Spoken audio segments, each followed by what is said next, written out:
how are ya? Noxis Flak here, and welcome to another car-themed video. We do these only a couple times a year, but this time it's going to be my one-year review of the 2023 Model 3 two-wheel drive, or the base model, or the rear-wheel drive. So I've had this car for 1 year and a couple days as of day of recording, and I want to talk about it. So here we go. This is from the last video. This is when the estimated delivery was, and let's go to the next one.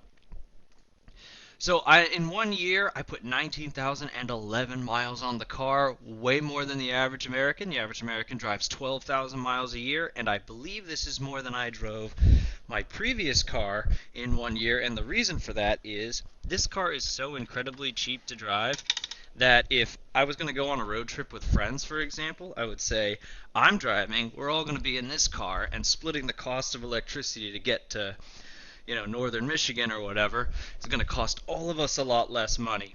And then I went to a bachelor party in Toronto, and normally I would have flown because the price of flying to Toronto versus paying for gas to drive to Toronto might be somewhat comparable, and then the uncomfortableness of driving might make flying worth it. It was like $50 to get to Toronto and back. So obviously drove way more miles. The cheapness of this car incentivizes you to drive instead of fly, and makes you want to be the person for the carpool. So I drove a lot of miles. And then here we have the charge stats. So the basic overview, this shows from December to November. So unfortunately this is not showing November. It can't go 13 months, even though I had it November 5th, and then I took this screenshot November 5th. So it's missing a little bit. I actually spent more like 920 total, not 875 that you see there. And as you can see, I charged what is 5,462 kilowatt hours. I have a 60 kilowatt hour battery, so that's 91 and a tiny bit of change full battery. So if you got a regular car, imagine that's 91 fill-ups. Now, because I have the base model and I only get 271 miles of range, and your average car maybe gets like 400, think of this as like 91 is not like 91 full tanks. It'd be more like 91 3/4 of a tank-ish. But anyway, and then you look at the stats below. Here you can see that supercharger was at 27%, did a lot of summer driving. Work was initially where I would charge primarily until I moved to a new apartment, and then the new apartment actually installed a charger. And work cost $1.85 an hour, and that is why I was charging at work. The supercharger obviously costs more than that. And then when they installed in a charger at home ever since August, charging has been free. And I mean like literally free. I don't mean it comes through my electricity bill. I mean August through November, travel has been free if I don't drive more than an hour and 45 minutes away from my apartment, which is kind of crazy. So this number should be even lower next year, as these yellow bars will be gone, or you'll just see tiny little bits if I needed to charge just a tiny bit before a big road trip right after work. And then other is like I drive to my parents' house on the other side of the state. It's a 3.5 hour drive from where I live and where my parents live. My dad's just like, well, you're here for the long weekend, why not plug into a regular 3-prong outlet? Of course, that's very slow charging, but it's free. There's a couple bars and breweries that'll just offer free charging, so I'll drive all the friends and the fiance to a bar, plug in, it's free, and from a day to day you don't notice how much you're getting from the free charging, but it's 10% of my entire year. So 10% of 91 full cycles. It does add up. It is worth plugging in at free places whenever you can. And then, so that is the charge stats for the whole year. Goodbye. And next we have the actual distance, kilowatt hours, and my average energy consumption. So your typical Model 3 all-wheel drive is going to get like 290 to 310 efficiency, but since I only have one motor instead of two motors, this is the most efficient of the Model 3s. But you'll notice that the actual energy used to move was 4,600, while the actual energy you saw me actually drive was 5,400. That difference is using the heater, watching movies in the car, using the air conditioning, preconditioning the battery, turning on the heated seats for all 5 seats because your passengers want to see it. Um, while waiting for someone you dropped off and you got to wait 30 minutes for them to come back into the car and you played video games in the arcade. Over a year, that is the difference between 5,400 and 4,600. So a lot of energy is used by this car for things that are not driving. And while that might bother someone initially, I must say that the money you're saving makes it not matter, but it is noteworthy. And it's a pretty efficient car, I must say. It is obviously the most efficient of any of the Teslas, which makes it more interesting.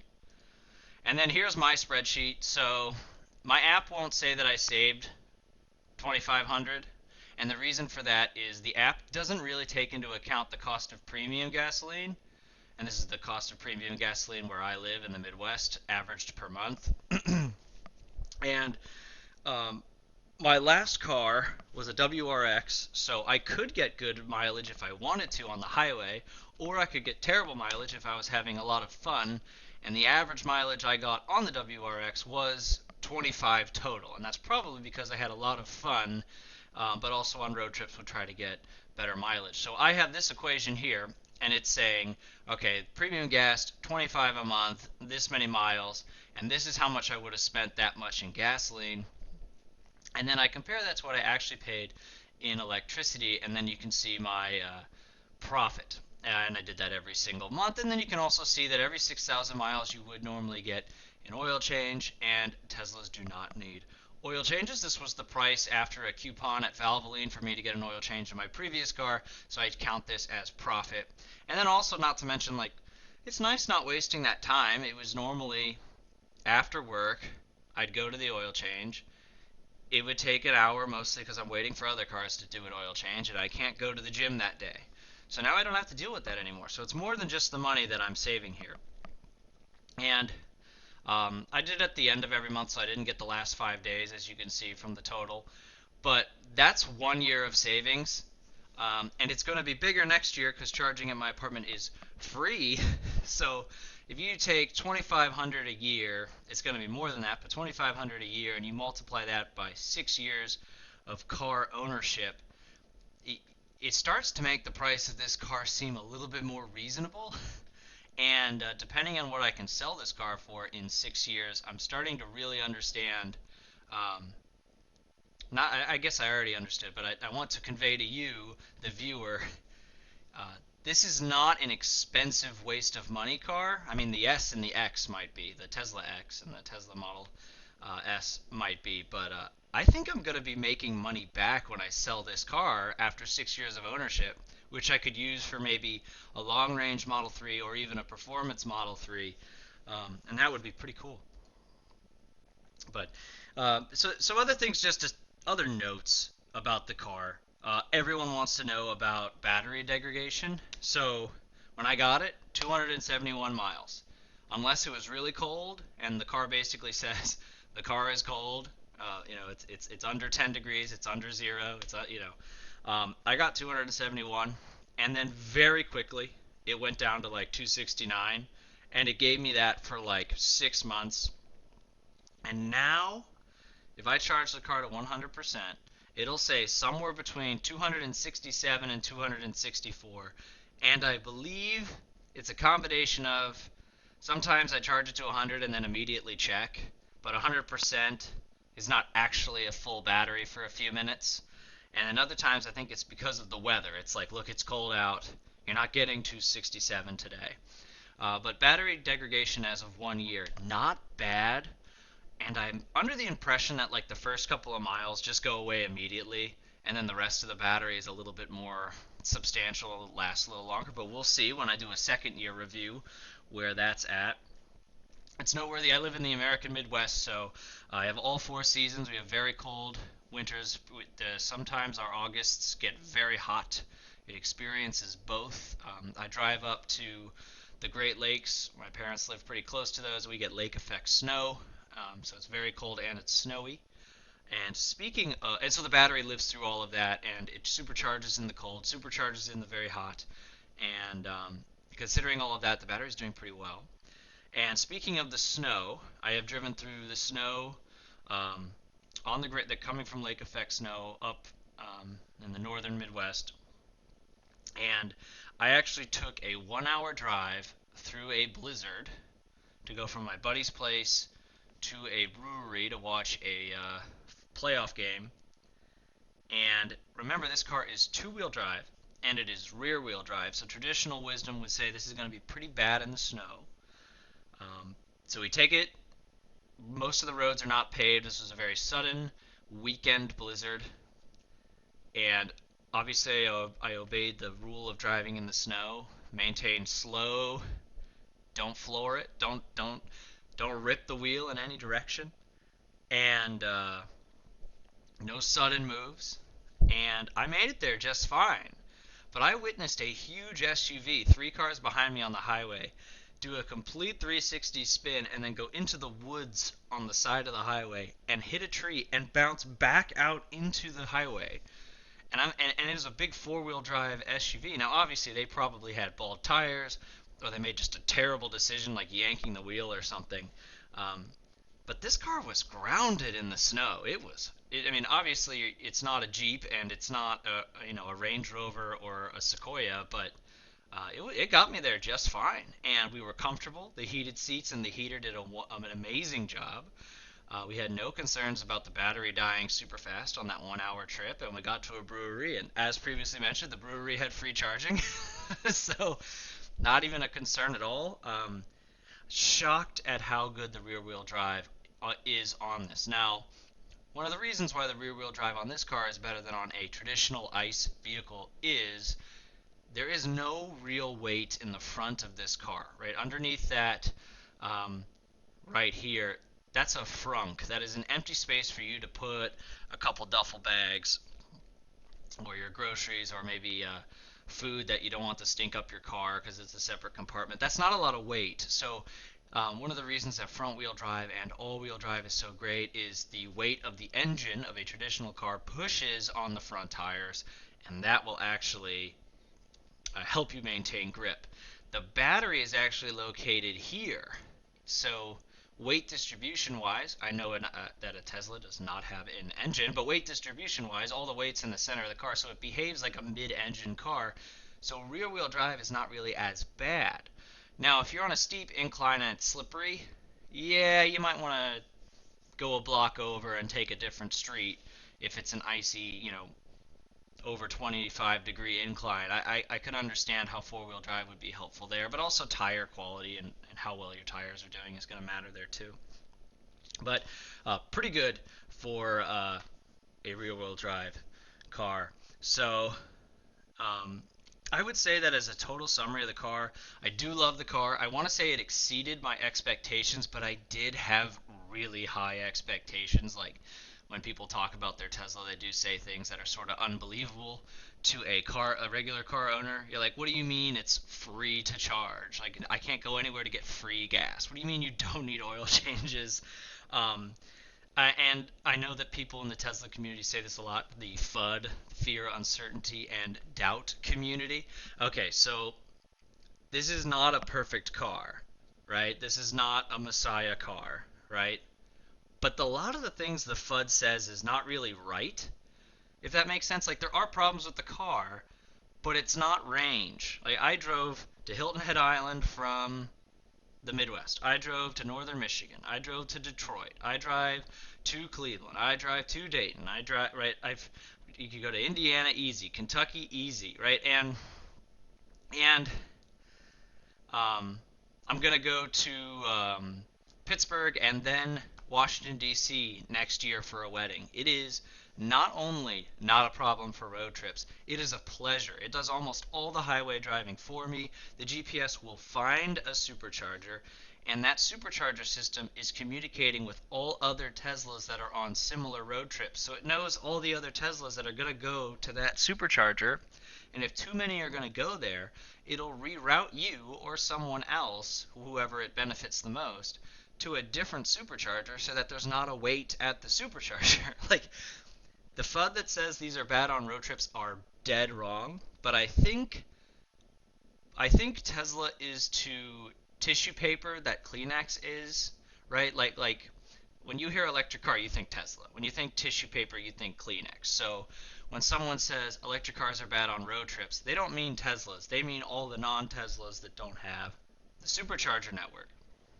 And people just assume Tesla, and that's why this misconception is out there. I think that's what it is. It's just my theory. It's just a theory.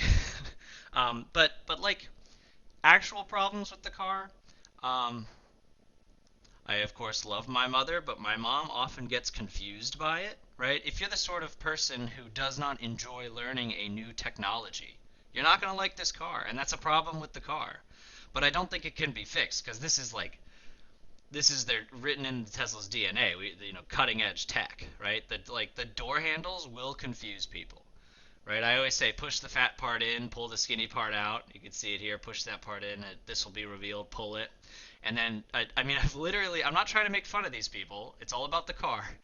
The window goes down a little bit to let you open and shut the door. And I have had a coworker and a couple friends literally scream out loud, ah, when the window goes down. It's like, I'm not making fun of you, but stuff like that scares people. Like, quite literally scares people. I've had a person, I'm not going to say who it is, they're in the back seat of my car, and they look, and there's no door handle in the back seat of the car. There's a handle for you to hold on to, and at the top of the handle, there's a button. On the button, it pretty clearly shows open the door, but the person in particular is looking for a door handle, and they start to panic. They feel trapped, and they start literally screaming. And I'm still in the car, and I go, insert name of person I'm not going to say, grab the handle, push the button, and then of course this person freaks out because the window moves, and they get out of the car and they're very flustered. And a part of me wants to say, calm down, you're being ridiculous. But another part of me wants to say, yeah, fair enough, this is a completely different car than you've ever been in your whole life. And that's fair. These would be issues with the car. Another issue is you need to use the GPS in the car if you are on a road trip. I know there are a lot of, let's call them old-fashioned people, and they do not want to use the GPS. They take great pride in how they don't use the GPS. I don't need to ask for directions. Maybe they'll afterwards say, I'm a man, I don't need to ask for directions. I don't know, but the GPS will show you where the charging is. It's not like a traditional road trip. You look at the blue signs on the side of the highway and you see, okay, there's going to be a BP and a Shell and a Chick-fil-A on this exit. I'm going to take that exit. I'm going to get the Chick-fil-A and the gas, and then I'll go, right? Almost no electric charging stations have signs. They're not going to be on the highway signs. Your car needs to tell you where they are, so you need to use your GPS. And the GPS not only will tell you where the charging is on a long road trip, it'll also give you estimates on where your battery will be at certain points of the trip. And just winging it, don't do that. Do not do that. If it's only an hour or less, or an hour and a half or less, I mean, you'll be fine. But if you're on a legit road trip, do not do that. And if you're the sort of person who refuses to use the GPS, then, well, fair enough. You might not like this car. Yes, one thing I would say, like if you have an older relative who really thinks Tesla is cool, and that older relative cannot use their iPad unless their nephew is there to show you how to use the iPad, and then when the nephew's gone, they can't use the iPad again, I would say this is not the right car for you. And I'm not talking down to you, right? Like everyone has their thing. I have my faults, but my point being is that a lot of the things that the FUD that journalists like to talk about Tesla, it's just not right.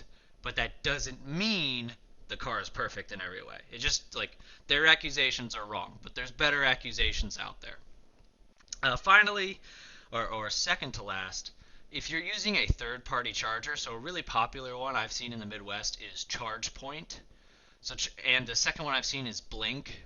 Both of them require an app on your phone, and it is 2023, but there are still people who, if you say you need to download an app on your phone and you then need to provide your credit card information and create a profile, that's too much, right? And obviously the Tesla superchargers, it's all integrated with your car. The car is communicating with, and obviously the Tesla superchargers, it's all integrated with your car. The car is communicating with another Tesla product. Both of them know who you are. You have a credit card on file from the down payment of the car. There's no problem, right? Or not down payment, the $100 ordering fee. The down payment was obviously cash. My bad on that one. But um, some people, that's just too much. They can't figure it out, or they didn't plan ahead, so they're at the charger. Maybe it's in the bottom of a parking garage, so they have no phone service, and they're trying to download an app, and they're frustrated, and they only have 10% battery, right? Like that. If you're not tech savvy in that space, you would hate it too. Again, not what the FUD is currently saying, but these are some things to be aware of. This is kind of a funny one. So my fiance and I are both set up with our phones as drivers of my car. So she's considered a guest driver, and I'm considered an owner driver. So it would appear from my experience, whoever steps up to the driver's side door and opens the door, the car knows, okay, this is Noxis Flack. I'm going to move the seat to the position he wants. I'm 6'2", so it's going to go a little bit further back. And hypothetically, if my fiance came to the passenger door, they know this is a driver, but she is not driving today. Well, I like to go hold the door for my fiance, and she is 5 foot even. So the car sees or senses both of the phones, because that's what it's using to determine who's getting into the car, are attempting to get into the passenger seat, and it gets confused. Maybe because the car is from California where chivalry is dead, but it doesn't really understand what's happening. So sometimes it thinks that my fiance is driving, and the seat starts going up as far as possible and as high as possible because she is 5 foot even. And sometimes it's just like two drivers are trying to get in the passenger seat. I don't understand, and you can tell it's thinking, and it won't unlock the door for like 5 seconds. So really niche problem. But what I'll do, I just open it up on the app. I actually have a widget on my phone, so I don't even need to fully open up the app, and I just click unlock, which is one of the main features. I do it ahead of time, and the car not only will unlock all the doors, so I can hold the door for my fiance, but it also knows that Noxis Flak unlocked the car, so it now knows that I'm driving. Super niche. But there you have it. There is my 1 year review of the Tesla Model 3. In summary, I love this car. I fully expect to save a ton of money. Like you saw, it's $2,500 a month. Sorry, $2,500 a year, and I expect the savings to go up even more now that charging is free at my apartment. I mean, going forward, I'm going to be spending just on supercharging for road trips, and all other travel is free. So I am extremely excited for my 2 year review. Also, the Tesla Model 3 has only existed since 2018, so I can't predict as accurately what's this car going to be worth in 6 to 6.5 years, which is typically how long I keep a car, so that I could determine that resale value, because I'd really like my next car, because I love this one so much, to be the Model 3 Performance. That would be cool. I probably would not save as much money, as it's a less efficient car, but I would still save more money than any car that is that fast for that price in the world today. So with that in mind, this has been Noxis Flag. Let me know in the comments below, what do you think about this car? You can even hate it, it's fine, but I'd like to know. Don't forget to like the video. Don't forget to subscribe to see more like this, and I will see you in the next one.